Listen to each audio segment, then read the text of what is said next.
Salaam alaikum, TikTok was cracking. It's your angry biracial back with another video.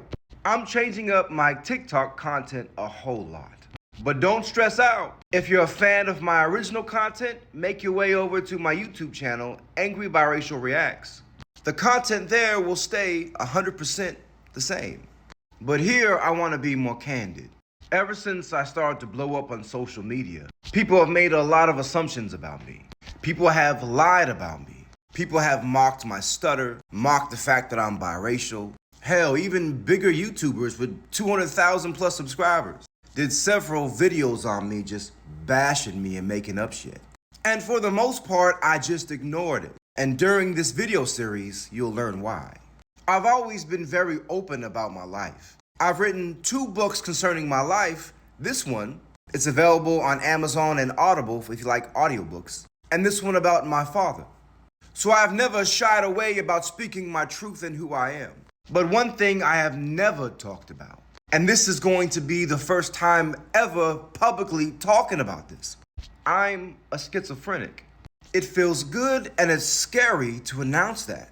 I, Jesse Macbeth, aka the Angry Biracial. I'm a paranoid schizophrenic. You know, they say the first step in the healing process is admitting what you have and who you are and being okay with that. I've spent my entire life trying to hide the fact that I'm a paranoid schizophrenic. Those that have read my books, they can see it. Those that have lived with me for long enough time can see it.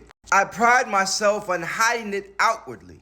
Just looking at me and briefly interacting with me, you would never tell. But inside, I'm a mess. I struggle every single day. It's not nearly as bad as I used to be, but it's still there. I'm a paranoid schizophrenic, and this stems from the trauma in my life. Again, if you haven't read or listened to the audiobooks about my life, please do so. It will allow you to understand this series a lot more. But because of the vast amount of trauma I experienced, I live my life in constant fight or flight mode. Having and forming relationships was very hard for me because I thought everyone was out to get me. When I first met my wife, y'all know her as Mrs. Angry Biracial, I honestly thought she was an undercover FBI agent whose plan was to marry me, observe me, and set me up for something, even though she wasn't that at all. But in my mind, that's what I thought. Because from all the trauma I've been through, I didn't understand how someone could actually love me, how someone could want me. I didn't feel I deserved love. And any love that came to me, I didn't think it was genuine. So she had to be an undercover agent.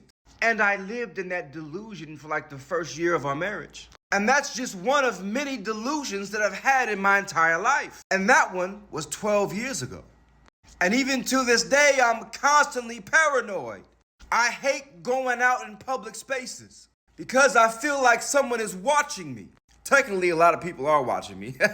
But I feel like they're stalking me. There's some nefarious intent, that they're CIA or something. And the delusion, the feeling is so powerful that I'm stressed. I'm having anxiety. I'm looking around trying to find the person. But I have to constantly tell myself that it's not real.